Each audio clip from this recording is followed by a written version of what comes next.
میرے بھائیوں سنو، نماز کی ساخت بناوٹ کس طرح ہے یہ بات تو میں نے پہلے بتلائی تھی کہ ہر رکعت الگ نماز ہے۔ اگر 2 رکعتیں ہیں تو یہ 2 نمازیں ہیں، اور شفا جوڑی کہلاتی ہے۔ 3 ہیں تو یہ 3 نمازیں مل کر ایک نماز بنی ہے۔ 4 ہیں تو 4 رکعتیں مل کر ظہر کی نماز، عصر کی نماز، عشاء کی نماز بنی ہے، ورنہ حقیقت میں ہر رکعت الگ الگ نماز ہے۔ اور یہ نماز جو ہے، لفظ نماز یہ فارسی کا لفظ ہے۔ لفظ نماز فارسی کا لفظ ہے، اور فارسی اس کی ماں کون سی زبان ہے؟ کچھ لوگوں کا خیال ہے کہ فارسی بھی سنسکرت سے نکلی، اور سنسکرت میں ایک لفظ ہے جو ہندی گجراتی میں بھی استعمال ہوتا ہے، کسی کے سامنے نمنا، اس مادے سے نماز بنا ہے، کیونکہ نماز میں اللہ کی بارگاہ میں سجدہ کرنے کے لیے پہنچتا ہے آدمی۔ لہذا دربار خداوندی میں حاضری کے آداب میں سے یہ ہے کہ نہا کر، دھو کر، وضو کر کے، پاک صاف ہو کر کے، بہترین لباس پہن کر، بہترین لباس اسلامی بہترین لباس پہن کر اللہ کی بارگاہ میں حاضر ہو، اور تمام خیالات پسے پشت ڈال دے۔ جو ہاتھ رفع یدین کرتے ہیں اس میں خیالات پیٹھ کے پیچھے ڈال دیے، اللہ اکبر، اللہ کی بڑائی کا تصور کر کے ہاتھ باندھ دیے۔ جب رفع یدین کی یہ حکمت ہے تو بار بار رفع یدین کرنا، پھر کیوں بار بار خیال آگے دنیا کا جو پیچھے ڈالتے ہو بار بار؟ رکوع میں گئے تو بھی خیالات پیچھے ڈالے، رکوع سے اٹھے تو بھی خیالات پیچھے ڈالے، کتنے خیالات لا رہے، بس ڈال دیے، ایک مرتبہ ڈال دیے، قصہ ختم۔ اب سلام تک کوئی خیال نہیں آنا چاہیے۔ بندہ اگر اکیلا ہے تو اللہ کی بارگاہ میں درخواست پیش کرے گا، اہدنا الصراط المستقیم، اے اللہ ہمیں سیدھا راستہ دکھائی۔ مگر یہ درخواست کرنے سے پہلے اللہ کی تعریف کرے گا۔ 3 آیتوں میں اللہ کی تعریف ہے، پھر ایک آیت میں بندہ اللہ کے ساتھ اپنا تعلق قائم کرتا ہے کہ یا اللہ ہم آپ ہی کی بندگی کرتے ہیں، آپ ہی سے مدد چاہتے ہیں، یہ تعلق قائم کر کے پھر ہدایت کی درخواست کرتا ہے۔ پھر نیگیٹو اور پازیٹو اس کو متعین کرتا ہے۔ سیدھا راستہ، کن کا سیدھا راستہ؟ صراط الذین انعمت علیہم، ان بندوں کا راستہ جن پر آپ نے مہربانی فرمائی، ان کا راستہ جو ہے وہ سیدھا راستہ مجھے دکھائیے۔ وہ 4 بندے ہیں، انبیاء، صدیقین، شہداء اور صالحین، یہ جو 4 بندے ہیں جن پر اللہ کے انعامات ہوئے ہیں، ان کا راستہ ہمیں دکھائیے۔ یہ تو پازیٹو متعین کیا کہ سیدھا راستہ ہمیں دکھائیے، یہ بندے جس راستے پر چلے وہ راستہ ہمیں دکھائیے۔ پھر نیگیٹو، وہ بندے جن پر آپ کا غصہ بھڑکا، اور وہ بندے جو ہدایت کے راستے سے بچل گئے، ان کا راستہ ہمیں نہیں چاہیے، اس راستے سے ہم دور رہنا چاہتے ہیں۔ جن پر آپ کا غصہ بھڑکا، یہ وہ لوگ ہیں جو فی شقاق بعید، دور کے اختلاف میں نکل گئے، اور ضالون، گمراہ وہ لوگ ہیں جو صحیح راستے سے، پٹری سے ہٹ گئے۔ اسٹیشن پر آپ نے کبھی دیکھا ہوگا جہاں 2 پٹریاں تقسیم ہوتی ہے تو 1 انچ کے فاصلے سے الگ الگ ہوتی ہے، اور پھر 1 انچ کے فاصلے سے الگ ہو کر ایک مشرق جاتی، ایک مغرب چلی جاتی۔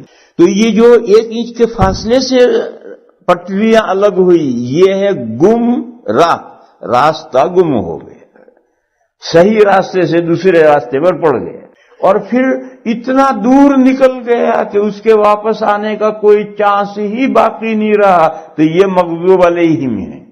تو کہا یہ جو لوگ ہیں جو انبیاء سے اختلاف کرتے ہوئے نہایت دور نکل گئے اور اللہ کا غضب ان پر بھڑکا، جیسے یہود، ان کا راستہ ہمیں نہیں چاہیے۔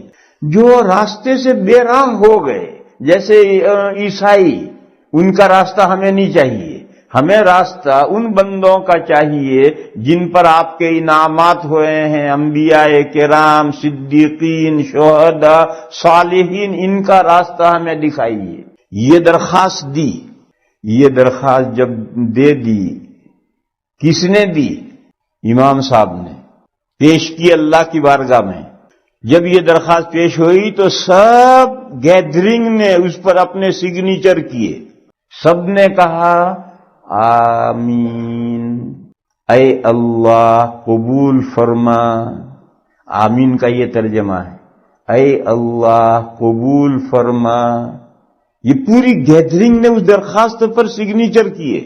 اب مقتدی اپنی الگ فاتحہ پڑھ رہا ہے، بھائی تو نے درخواست پر سگنیچر تو کر دی، اب تجھے الگ فاتحہ پڑھنے کا الگ درخواست کیوں دے رہا ہے؟ عجیب و غریب بات ہے، اس پر دستخط بھی کیے ہیں اور اب الگ فاتحہ بھی پڑھا، اپنی الگ درخواست بھی دے رہا ہے۔ اگر ہر شخص کو فاتحہ پڑھنی ہے تو امام کے فاتحہ ختم ہونے پر مقتدیوں کے آمین کہنے کا کوئی تک ہی نہیں بیٹھتا۔ امام کی درخواست ہے، اس نے ولد ڈال کے بعد میں آمین کہہ لیے، تم اپنی اپنی فاتحہ پڑھو، اپنے اپنی آمین کو۔ امام کے فاتحہ پر آمین کہنے کا مطلب یہ ہے کہ امام سب کا نمائندہ ہے اور امام نے درخواست پیش کی ہے، اس پر سب نے سگنیچر کیے ہیں کہ یہی ہماری بھی درخواست ہے۔ یہاں رک کر ایک مسئلہ سمجھو، وہ حدیث شریف جس پر سارا مدار ہے کہ آمین زور سے کہنی چاہیے، جو لوگ آمین بالجہر زور سے کہتے ہیں، ان کا جس حدیث پر مدار ہے وہ حضرت وائل ابن حجر کی حدیث ہے۔ اس میں حضرت سفیان ثوری کے الفاظ ہیں مد بہا صوتہ، اور حضرت شعبہ کے الفاظ ہیں خفض بہا صوتہ۔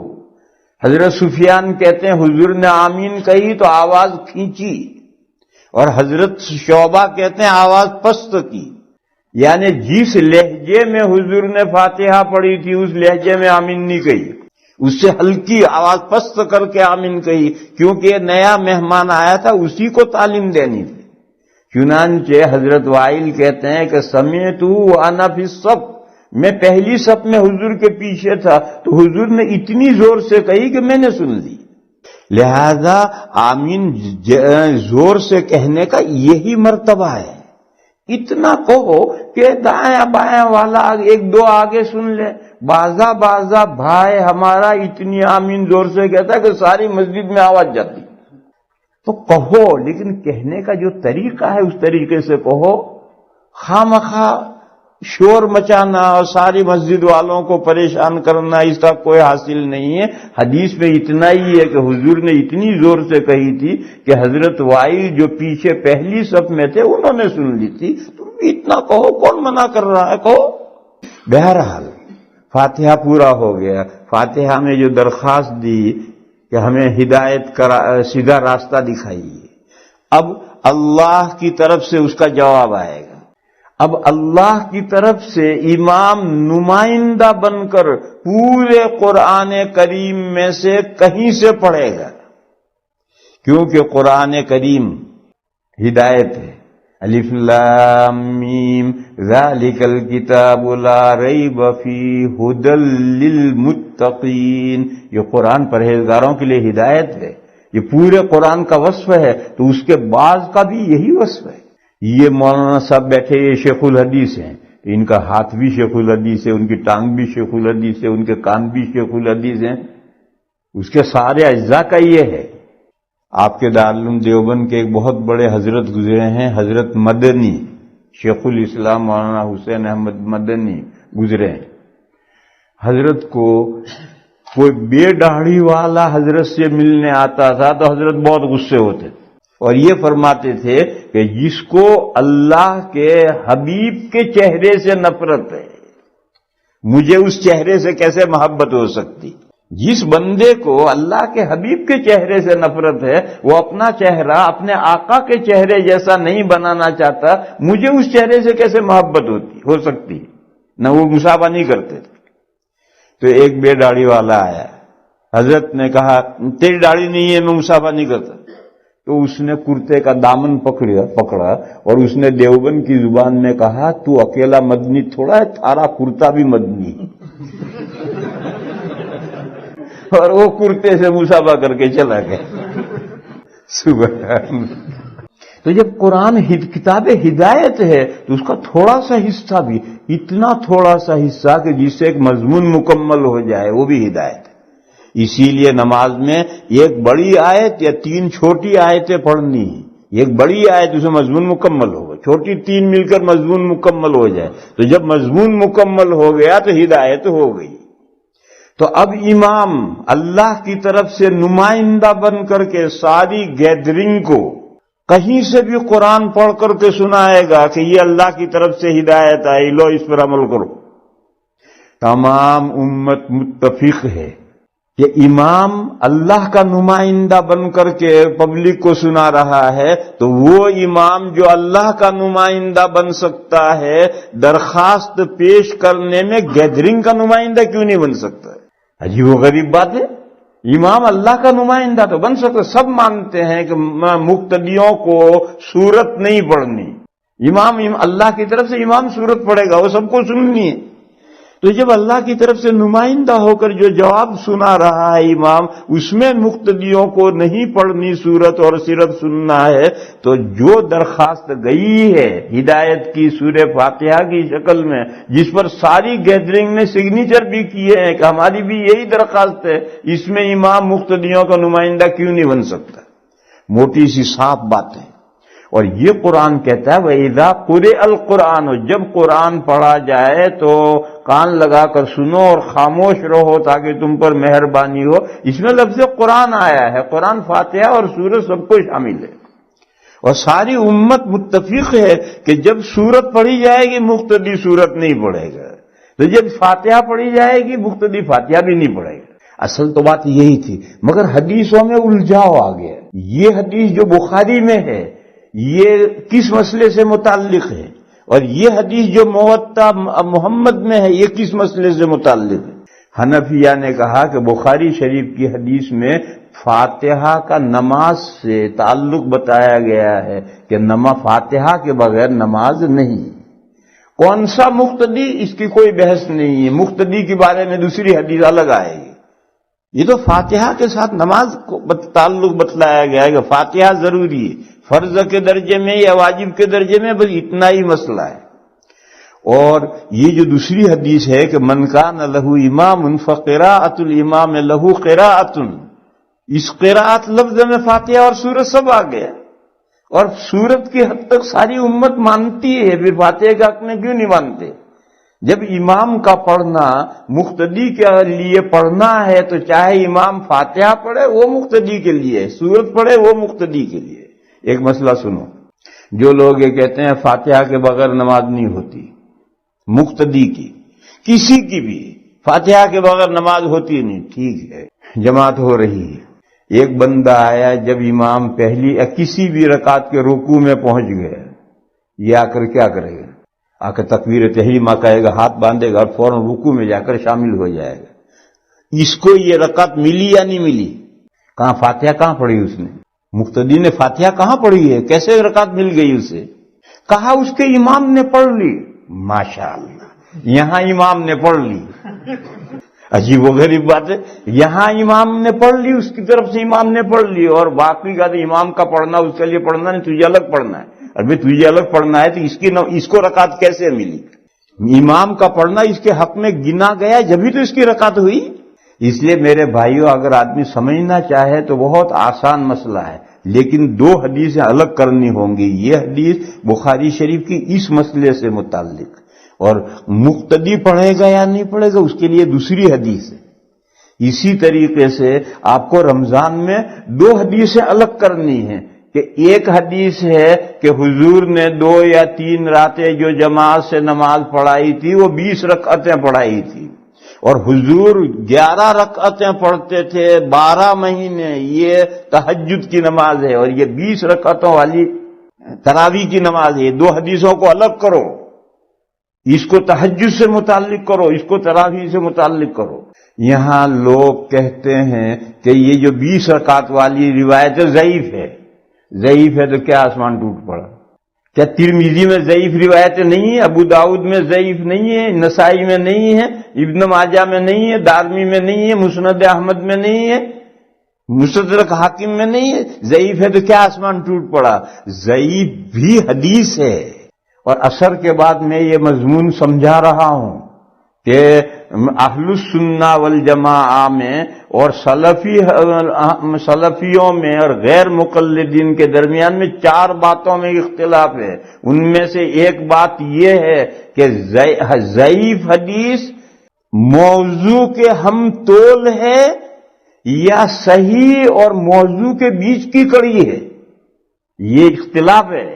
اہل السنہ والجماعہ یہ کہتے ہیں حدیث 3 ہیں، صحیح، ضعیف اور موضوع۔ یہ موضوع، یہ صحیح اور موضوع کے بیچ کی کڑی ہے اور یہ حدیث ہے، اور 1400 سال سے پوری امت ضعیف حدیثوں کو صحیح حدیثوں کی کتابوں میں لکھتی رہی، اور موضوع حدیثیں الگ کتابوں میں، وہ حدیثیں ہی نہیں۔ اور یہ جو سلفی اور غیر مقلدین ہیں وہ یہ کہتے ہیں کہ یہ ضعیف حدیث موضوع کے ہم تول ہے، اور ان کے بڑے شیخ گزرے ہیں البانی صاحب، انہوں نے ایک کتاب لکھی سلسلۃ الاحادیث الصحیحہ، بس صحیح ادھر کر دی، اور سلسلۃ الاحادیث الضعیفہ والموضوعہ واثرہم السیئ فی الامہ، موضوع اور ضعیف کو ادھر کر دیا اور کہا کہ ان دونوں سے امت کو ناقابل تلافی نقصان پہنچا ہے۔ تو 1400 سال سے امت ضعیف کو صحیح حدیثوں کی کتابوں میں لکھتی آئی، اب یہ حضرت آئے، انہوں نے ادھر سے ضعیف کو نکال کر موضوع کے ساتھ کر دی، اور ضعیف یعنی موضوع۔ تو یہ تو ان کا ایک اس زمانے میں ایک نئی چلائی ہوئی چال ہے۔ اس لیے میرے بھائیوں، امت 1400 سال سے یہ سمجھتی چلی آ رہی ہے کہ حدیث ایک صحیح ہے، پھر ضعیف ہے، اور یہ موضوع ہے۔ یہ موضوع حدیث ہے ہی نہیں، اور صحیح حدیث اعلیٰ درجے کی اور ضعیف درمیان کی کڑی ہے، اور یہ موضوع کے ساتھ نہیں ہے، یہ صحیح کی کتابوں میں ان کو لکھا گیا ہے۔ بس اگر روایت ضعیف ہے تو کسی مسئلے میں صحیح روایت ہو تو اس سے استدلال کیا جاتا ہے، اور صحیح حدیث نہیں ہوتی ہے تو پھر ضعیف سے بھی دلیل لی جاتی ہے۔ دیکھو، لوگ جمعہ کے دن صلاۃ التسبیح پڑھتے ہیں، صلاۃ التسبیح کی کوئی صحیح حدیث نہیں ہے، سب حدیث ضعیف ہے۔ آپ حج میں جاتے ہیں تو زاد و راحلہ، توشہ اور سواری، اس کی جو حدیث ہے وہ نہایت ضعیف ہے، اور ساری امت نے لی ہے کہ حج کب فرض ہوگا؟ جب زاد و راحلہ ہو، توشہ ہو اور سواری ہو تب حج فرض ہوگا، حالانکہ اس کی حدیث ضعیف ہے۔ صلاۃ التسبیح کی حدیث ضعیف ہے۔ تو کیا ہوا اس سے؟ اگر کسی صحیح کے ساتھ ضعیف کا ٹکراؤ ہو جائے تو پھر ضعیف کو نہیں لیں گے، صحیح کو لیں گے۔ لیکن اگر کسی مسئلے میں صحیح نہیں ہے، ضعیف ہی ہے، تو ضعیف بھی حدیث ہے، اسے لیا جاتا ہے۔ بس تراویح کی کتنی رکعتیں، اس کے بارے میں جو روایت ہے، اگر ضعیف ہے تو اس سے کیا آسمان ٹوٹ پڑا، اس کو لیا جائے گا۔ اور یہ جو 11 والی ہے، یہ تو تراویح کے بارے میں ہے ہی نہیں، تو تہجد کے بارے میں ہے۔ لیکن اگر دماغ میں گرا پڑ جائے اور دونوں نمازیں ایک ہو جائیں تو پھر دور کو سلجھانا بڑا مشکل ہو جاتا ہے۔ تو یہ جو مسئلہ فاتحہ خلف الامام کا ہے، وہ امام بخاری علیہ الرحمہ نے جس حدیث سے جوڑ دیا ہے، اس حدیث کے ساتھ اس مسئلے کا مقتدی کے فاتحہ کا تعلق اس کے ساتھ نہیں ہے۔ بخاری شریف کی اس حدیث میں فاتحہ کا نماز کے ساتھ درجہ اور تعلق بیان کیا ہے کہ فرض کا تعلق ہے، فرضیت کا ہے، وجوب کا تعلق، اور مقتدی کو پڑھنا ہے یا نہیں پڑھنا، اس کے بارے میں یہ حدیث ہے کہ امام کا پڑھنا مقتدی کے لیے پڑھنا ہے۔ بس جب مقتدی کے لیے پڑھنا ہے تو مقتدی کیوں پڑھے گا؟ اور میں نے ایک مثال بتائی کہ اس مثال میں سب کو یہ ماننا ہے کہ امام کا فاتحہ پڑھا ہوا مقتدی کے حق میں گنا جائے گا۔ جو رکوع میں آ کر مقتدی شریک ہوا ہے اس کو رکعت مل گئی، فاتحہ پڑھے بغیر کیسے مل گئی؟ کہ امام کا پڑھنا اس کے حق میں گن لیا گیا ہے۔ جب یہاں گن لیا گیا تو سب جگہ کیوں نہیں گنتے؟ وآخر دعوانا ان الحمدللہ رب العالمین۔